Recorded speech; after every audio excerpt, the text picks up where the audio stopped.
अस्सलाम वालेकुम दोस्तों साथियों, मैं हूं समी इब्राहिम और आप देख रहे हैं समी इब्राहिम यूट्यूब चैनल। 7 जनवरी है, ट्यूसडे की शाम है। आर्मी एक्ट पास हुआ कौमी असम्बली से, सेनेट की कमेटी ने भी उसको पास कर दिया। वो मामला सर्विसेज चीफ का हल हुआ, उस पर आज बात करेंगे। बहुत सारे लोग उसमें वोट देने नहीं आए। सोशल मीडिया पर भी एक कैंपेन चल रही है, वो बताएंगे इसके पीछे क्या मुहर्रकात हैं, क्या चाह रहे थे लोग और ये क्या हो गया। दूसरा ख़बर एक आ रही है जेल से कि वहाँ पर जो बैरक नंबर 5 है कैंप जेल में, साद रफ़ीक साहब भी वहीं पर हैं, फवाद हसन फवाद भी वहीं पर है। उसमें अचानक आग लग गई, ख्वाजा साद रफ़ीक साहब ज़ख्मी हुए। वो क्या मामला है, वो आग लगी या लगाई गई, क्या ये हो क्या रहा है, इससे मैसेज क्या जा रहे हैं, और कुछ तस्करा करेंगे ईरान और अमेरिका के कॉन्फ्लिक्ट का। उसकी वो जो टेंशन है आपस में वो बढ़ती जा रही है। अब आगे क्या हो सकता है, अभी तक इसको जो डी एस्केलेट करने के लिए जो इक़दामात हैं उनको कामयाबी क्यों नहीं हो रही, ये सारे मौज़ूआत हैं। आज गुफ्तगू करेंगे इन तमाम मौज़ूआत पर। लेकिन उससे पहले जो मैं हमेशा आपसे दरख्वास्त करता हूँ वो ये है कि अगर अभी तक आपने इस चैनल को सब्सक्राइब नहीं किया तो आप सब्सक्राइब कर लें, बेल आइकन को भी क्लिक कर दें ताकि नोटिफिकेशन आपके पास हो जाए जब भी कोई वीडियो अपलोड हो। लोगों को और दूसरे दोस्तों तक पहुंचाने के लिए इस वीडियो को लाइक भी करें और शेयर भी करें। और एक मेरी आपसे ये दरख्वास्त है कि आप अपना फ़ीडबैक भी दें हमें, बताइए हमें कि आप क्या सोच रहे हैं, क्या और हमें बोलना चाहिए, किस चीज़ पर तहकीक करनी चाहिए। आपका जो फ़ीडबैक है उससे बहुत बड़ी रहनुमाई मिलेगी, बड़ी हमें गाइडेंस होगी। अब आ जाते हैं ज़रा, सबसे पहले मामला जो है जेल से जो आया, कैंप जेल से। बैरक नंबर 5 है कैंप जेल लाहौर में, जहाँ पर ख्वाजा साद रफ़ीक साहब भी गिरफ़्तार यानी अपनी गिरफ़्तारी भुगत रहे हैं, और वहीं पर ही फवाद हसन फवाद भी हैं। बताया यह जा रहा है कि अचानक उस कमरे के बाहर, उस बैरक के बाहर आग लग गई और एक भगदड़ मची है, और उस भगदड़ की वजह से जो ख्वाजा साद रफ़ीक हैं ज़ख्मी भी हुए हैं। कुछ ज़राए हमें बताते हैं कि वो बहुत, उन्होंने चीखें भी मारी, बड़ा शोर गुल भी किया, पुकारा भी, और वो बाहर निकलने के लिए या लोगों को मुतवज्जो करने के लिए, क्योंकि ज़ाहिर है सुलाखें हैं, उनमें से अपना सर उन्होंने देने की कोशिश की, निकालने की कोशिश की, तो बताया जाता है कि उनका सर भी ज़ख्मी हुआ। और फवाद हसन फवाद तो बिल्कुल सख्त की किसी कैफियत में है। बताया जाता है कि उनके मुंह से तो आवाज़ भी नहीं निकल रही थी। और मुस्लिम लीग नून के जो उनके करीबी ज़राए हैं इन दोनों के, वो ये कहते हैं कि ये उनको डराने धमकाने के लिए किया गया और ये आग खुद लगाई गई। जेल हुकाम ये कहते हैं कि जनाब ये आग इसलिए लगी कि शॉर्ट सर्किट हो गई वहाँ पे। अब सवाल ये है कि ये जेल में शॉर्ट सर्किट क्यों हो गई, कैसे हो गई। एक और सोर्स ने हमें ये बात बताई है कि बुनियादी तौर पर वहाँ पर क्योंकि ठंड थी ज़रा, तो हीटर लगा हुआ था। अब जेल कवायद के मुताबिक हीटर नहीं दिया जा सकता, क्योंकि ये बिल्कुल ऐसे ही है जैसे गर्मियों में आप किसी को एयर कंडीशनर दे दें और सर्दियों में आप हीटर दे दें। तो गर्मियों में एयर कंडीशनर भी तब दिया जाता है जब आपको वो बी क्लास दी गई हो। लेकिन अगर वो क्लास आपको नहीं दी गई है, क्योंकि अब तो सरकार का ये कानून है कि 5 करोड़ से ज़्यादा जिन पर बेईमानी के या करप्शन के या कोई इल्ज़ामात इस तरह के हैं, तो उनको तो बी क्लास नहीं मिलेगी। तो फवाद हसन फवाद और ख्वाजा साद रफ़ीक, इन दोनों को बी क्लास एक्चुअली नहीं मिली। बट उन्होंने, ये वो बातें हैं जो बहुत ज़रूरी है आप तक उसका तज़किरा आना, इन्होंने वहाँ पर मैनेज कर लिया कि जनाब हीटर मिल जाए। जेल हुकाम ने इनको हीटर दे दिया। अब वो जो तारें हैं वो जो लगी हुई वहाँ पर, जो वायरिंग है वो पुरानी है। जो हीटर है वो बिजली ज़्यादा खींचता है, पावरफुल हीटर होता है। हीटर भी को बड़ा महा हीटर लगाया होगा, 2 बड़े बड़े जगाधरी हैं भाई, पता नहीं फिर कितने लगा दिए हो ये भी नहीं पता।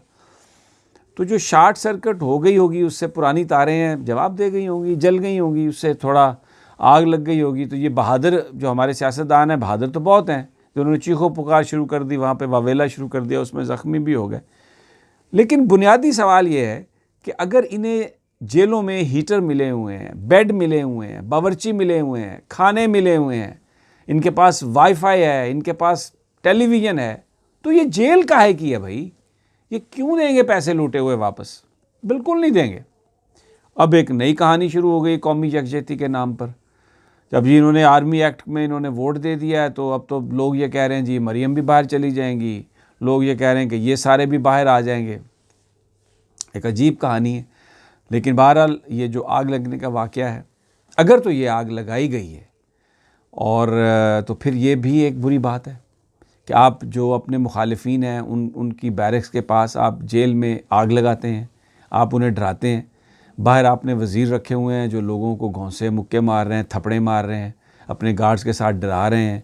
और जेलों के अंदर आप जो बंदे बंद हैं जो आपके मुखालिफ हैं उनकी बैरक्स के नज़दीक आप आग लगा रहे हैं। ये क्या मैसेज आप दे रहे हैं?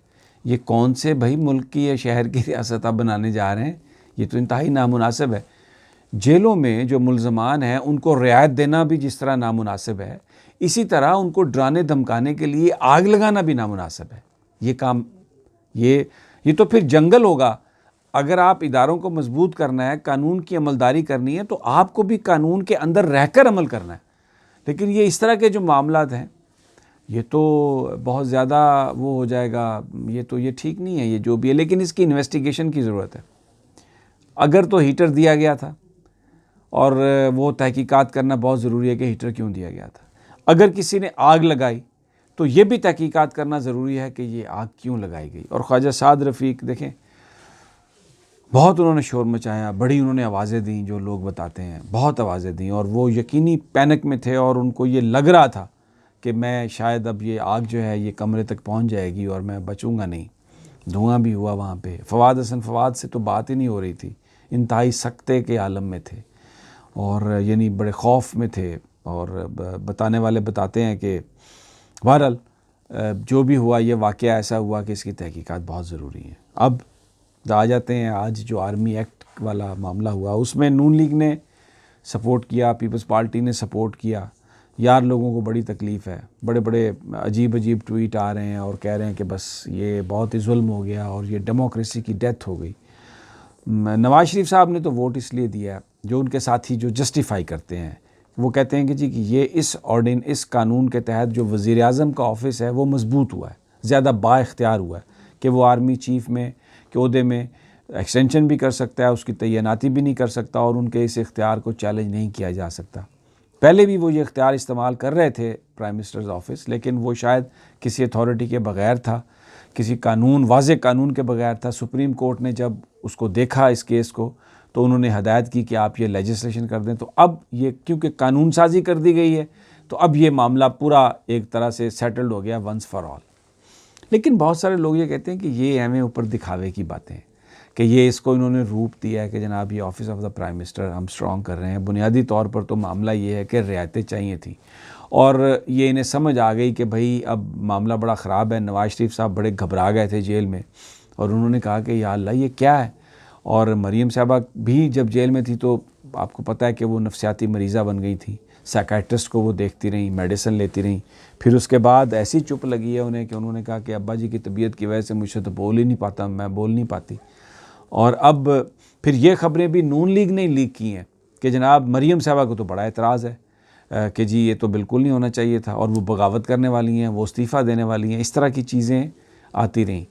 आज वोट तो जब हुआ तो नून लीग ने सपोर्ट किया, लेकिन जो बड़े अहम कई उनके रहनुमा हैं वो वोट डालने नहीं आए। वो उन्होंने एब्सेंट रहना मुनासिब समझा। जो पार्लिमानी पार्टी थी उसके इजलास में भी बड़ी बातें हुई और उसमें आप देखें ना कि किस तरीके से ये जोड़ तोड़ की बातें करते हैं कि जी आप जस्टिस काजी फ़ाइज़ ईसा के ख़िलाफ़ जो रेफरेंस है उससे मशरूत कर देते आर्मी चीफ़ का वोट। ये भी एक नून लीग के MNA ने। अब वो जो वहाँ पर बातें हैं, देखें किस किस्म की बातें हो रही हैं कि ये काजी फ़ाइज़ ईसा साहब के ख़िलाफ़ जो कार्रवाई है वो सुप्रीम जुडिशल काउंसिल में हो रही है, सुप्रीम कोर्ट सुन रहा है, उनके एसेट्स की बात है। किसी आदमी के पास एसेट्स नहीं होने चाहिए नाजायज़, या वो उसकी मनी ट्रेल दे, जज को भी देनी चाहिए, वो बात हो रही है। लेकिन ये मुका वाला काम, तो ख्वाजा आसफ़ से कहा कि ये कौन से मियाँ साहब ने बात की है। जब उन्होंने कहा कि मियाँ साहब ने ये कहा है तो फिर ख्वाजा आसफ़ ने ये कहा कि आप भाई पूछ लें उनसे फ़ोन करके अगर आपको ये यकीन है। तो एक टूट फूट और इख्तलाफात वो अपनी जगह पे। दूसरी जानिब पाकिस्तान पीपल्स पार्टी ने अपनी तरमीम तो वापस ली आज, लेकिन बिलावल भुट्टो वोट देने नहीं आए। बड़े जंगजू आदमी हैं, बड़े ज़बरदस्त लीडर हैं, पूरे पाकिस्तान का दौरा कर रहे हैं और इसमें कोई शक नहीं कि उन्होंने एक तहर्रुक पैदा कर दिया है पाकिस्तान पीपल्स पार्टी की सियासत में। लेकिन आज तबीयत ख़राब हो गई।